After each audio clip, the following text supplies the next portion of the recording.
¿Qué harías si encontraras al hombre más peligroso de tu ciudad atado a las vías del tren, con solo minutos antes de que llegue el convoy nocturno? Esta es la historia real de cómo una decisión de segundos cambió para siempre 3 vidas en Guadalajara. El aire húmedo de Guadalajara se espesaba en la madrugada del 15 de octubre. Carmen Delgado caminaba con su hija Sofía por el sendero que cruzaba las vías del tren cerca de la colonia Polanco, regresando del hospital civil, donde había terminado su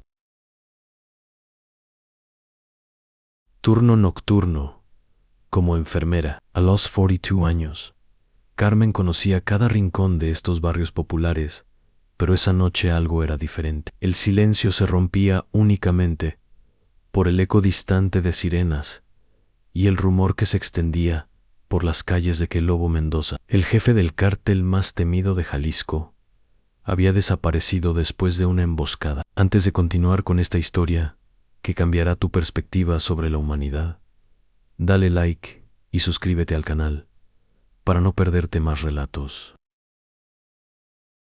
impactantes como este. Sofía, de 16 años, se detuvo abruptamente cuando escuchó un gemido entre los arbustos que bordeaban las vías. Su madre intentó jalarla del brazo, conociendo los peligros de estos lugares a altas horas, pero la curiosidad de la adolescente pudo más. Entre la maleza, iluminado tenuemente por la luz de los postes del ferrocarril, yacía un hombre de aproximadamente 45 años, con el rostro ensangrentado y las manos atadas con alambre de púas a los rieles del tren. «Mami, está herido», susurró Sofía, señalando hacia las vías. Carmen se acercó con cautela, y cuando la luz de su celular iluminó el rostro del hombre, se le cortó la respiración. Era Roberto Mendoza, conocido en todo Guadalajara como el Lobo, el mismo hombre cuya fotografía aparecía en los periódicos asociada con desapariciones, extorsiones y enfrentamientos que habían enlutado a docenas de familias tapatías. El hombre tenía cortes profundos en brazos y piernas, probablemente hechos durante horas de tortura. En sus ojos, aunque nublados por el dolor, mostraban una mezcla de sorpresa y terror al ver a las 2 mujeres. «Por favor», murmuró con voz ronca. «El tren viene en 20 minutos». Carmen verificó la hora en su teléfono a las 4:40 am. El convoy nocturno de mercancías que conectaba Guadalajara con el puerto de Manzanillo pasaba religiosamente a las 5:00 am. Por esas vías. «¿Quién te hizo esto?», preguntó Carmen, aunque en el fondo intuía la respuesta. Los cárteles rivales habían estado librando una guerra territorial en Jalisco, y las venganzas se habían vuelto cada vez más crueles. «Los hermanos del norte», respondió Roberto con dificultad, refiriéndose al grupo criminal que había llegado desde Sinaloa para disputarle el territorio. «Me encontraron en el restaurante de mi madre, en Santa Tere. La torturaron hasta que les dije dónde estaba mi escondite». Sofía miró a su madre con los ojos llenos de lágrimas. A pesar de saber quién era ese hombre, veía ante ella solo a un ser humano, sufriendo, a punto de morir, de la manera más terrible imaginable. Carmen, formada en años de servicio médico, donde había aprendido que toda vida merece ser preservada, sin importar las circunstancias, comenzó a evaluar las heridas. Las cuerdas de alambre habían cortado las muñecas hasta el hueso, y la pérdida de sangre era considerable. «No podemos dejarlo morir así», dijo Carmen, más para sí misma que para su hija. Roberto la miró con una expresión que mezclaba incredulidad y esperanza. «Ustedes no me conocen», murmuró. «Soy Roberto Mendoza. El lobo ne hecho cosas terribles». Carmen se arrodilló junto a él y comenzó a examinar los nudos del alambre. «Todos merecemos una oportunidad de redención», respondió, recordando las palabras que le había enseñado su abuela materna. El sonido distante del silbato del tren resonó en la madrugada tapatía. Carmen y Sofía intercambiaron miradas, sabiendo que tenían menos de 15 minutos para tomar una decisión que definiría no solo el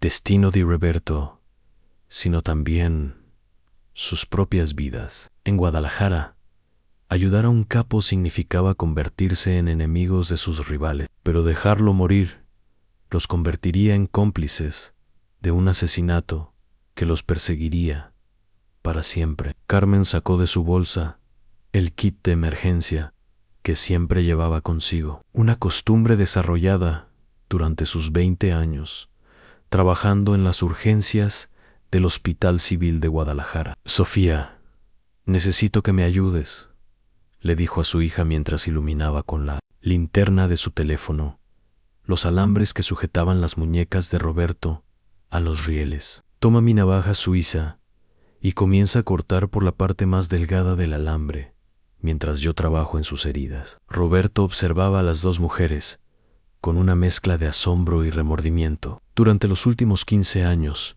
había construido un imperio criminal que se extendía desde Guadalajara hasta Puerto Vallarta, pero nunca había experimentado un acto de compasión tan genuino. No entienden, murmuró. Mientras Carmen limpiaba sus heridas con alcohol, si me ayudan, los hermanos del norte las van a buscar. Conocen este barrio.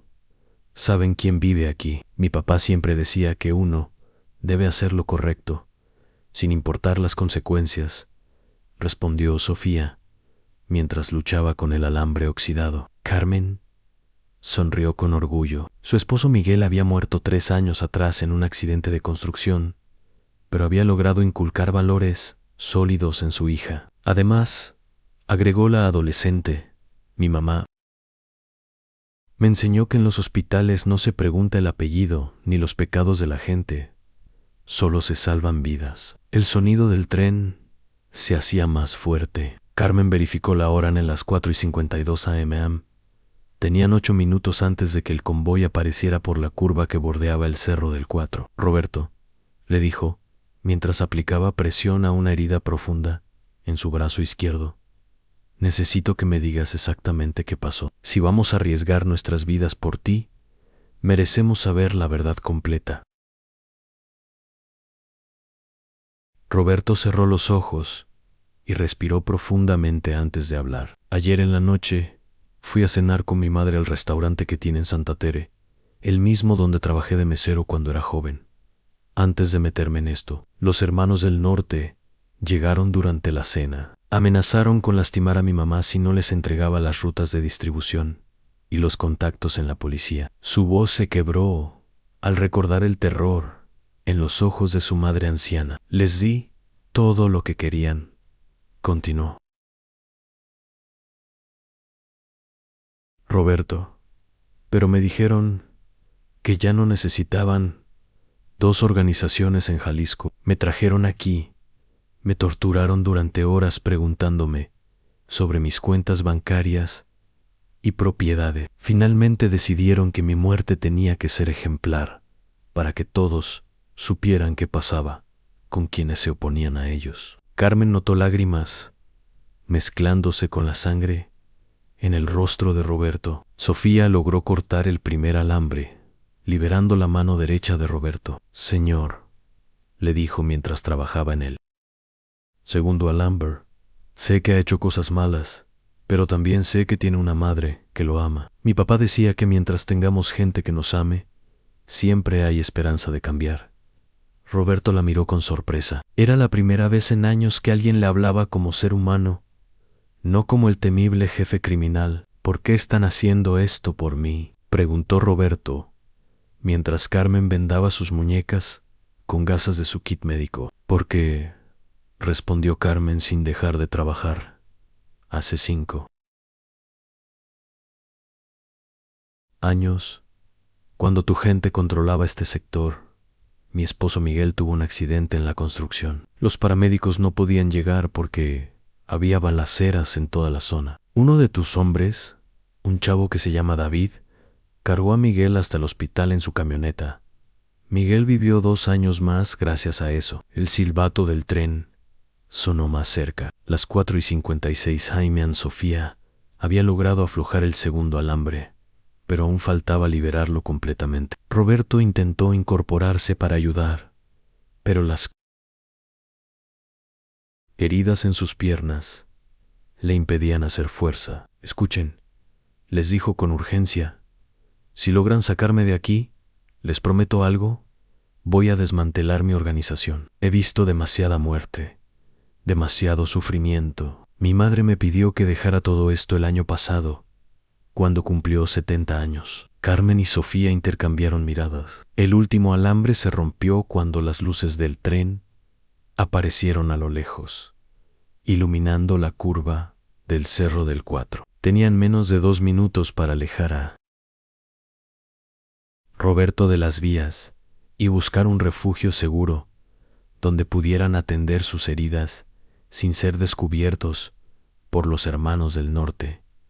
El rugido del tren de mercancías llenaba el aire nocturno de Guadalajara, mientras Carmen y Sofía luchaban por arrastrar a Roberto lejos de las vías. Con las piernas heridas y debilitado por la pérdida de sangre, él apenas podía sostenerse en pie. «Vámonos hacia los arbustos», gritó Carmen por encima del ruido del convoy, señalando hacia una pequeña hondonada cubierta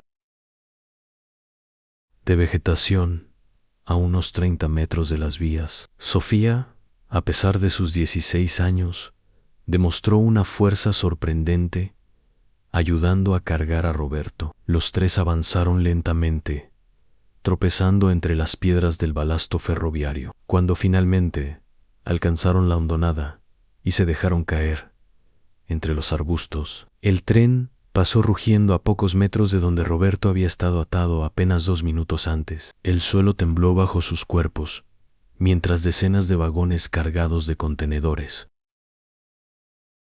desfilaban en la madrugada tapatía. Una vez que el tren se alejó, Carmen encendió nuevamente la linterna de su celular para examinar las heridas de Roberto bajo la tenue luz. «Necesitas puntos en al menos 4 cortes», le dijo mientras aplicaba presión, en una herida particularmente profunda en su antebrazo, y probablemente antibióticos para prevenir infecciones. «Algunas de estas heridas tienen más de 6 horas», Roberto asintió, aún procesando el hecho de estar vivo. «No puedo ir a un hospital», murmuró Roberto.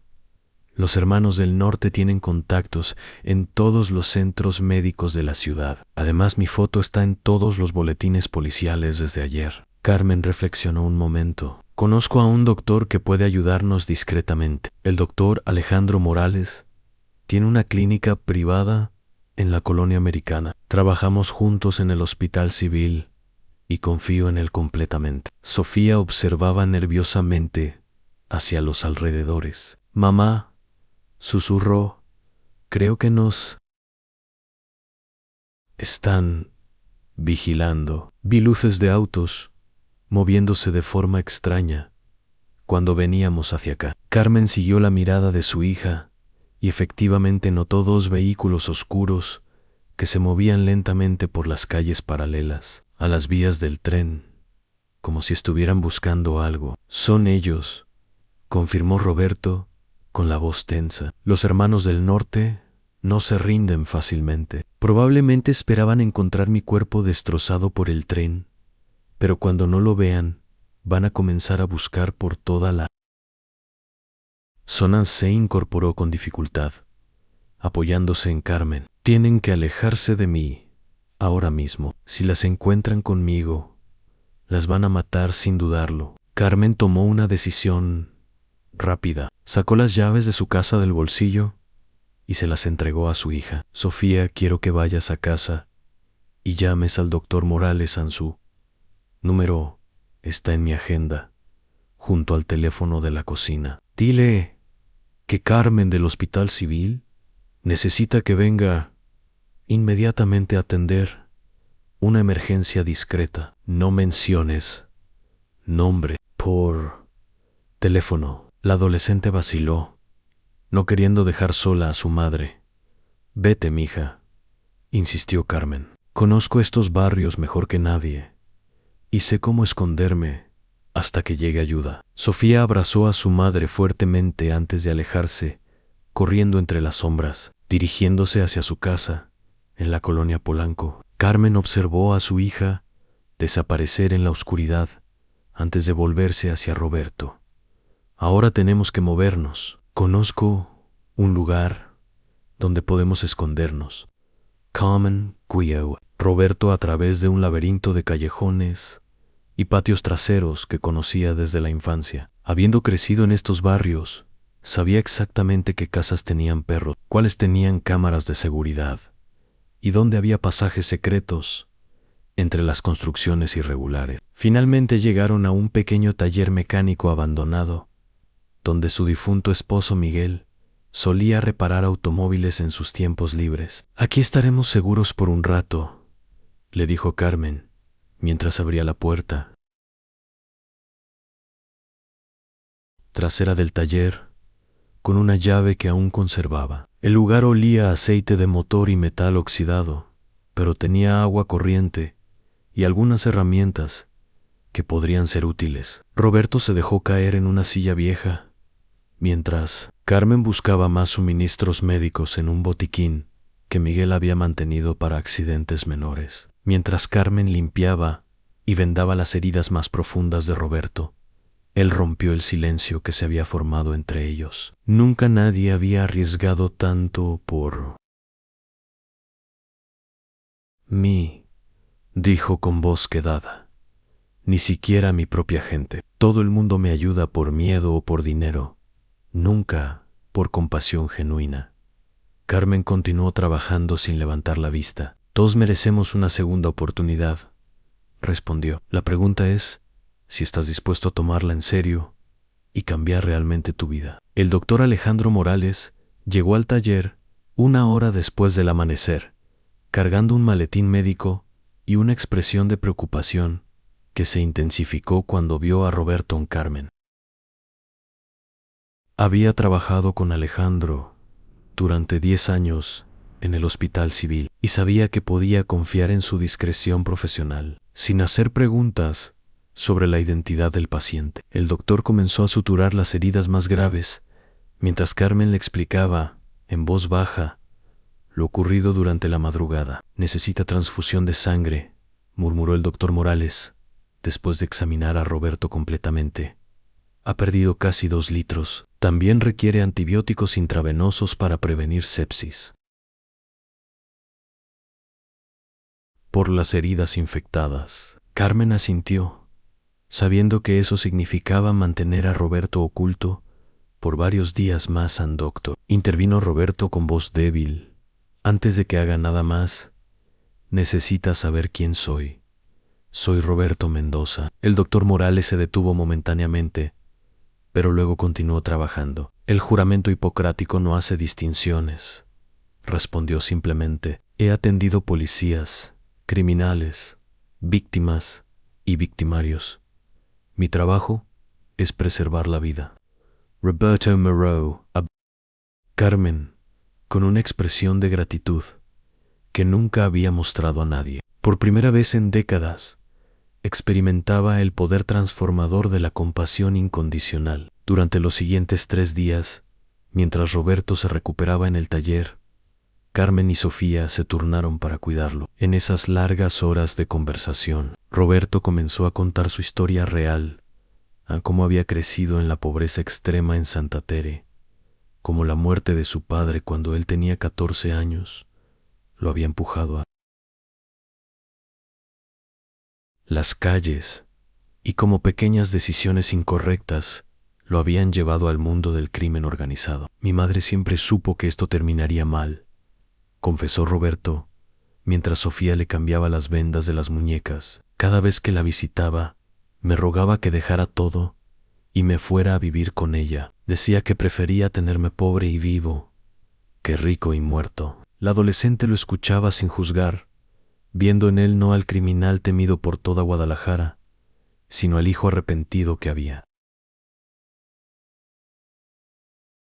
perdido el rumbo. Al 4.º día, Roberto Había recuperado suficiente fuerza para caminar sin ayuda. Era momento de tomar decisiones definitivas. Carmen, le dijo esa mañana, quiero que sepas que hablo en serio sobre desmantelar mi organización, pero necesito hacerlo de manera que no ponga en peligro a mi gente ni a ustedes. Carmen se sentó frente a él, estudiando su rostro para detectar cualquier señal de engaño. ¿Cómo podemos estar seguros de que cumplirás tu palabra?, preguntó.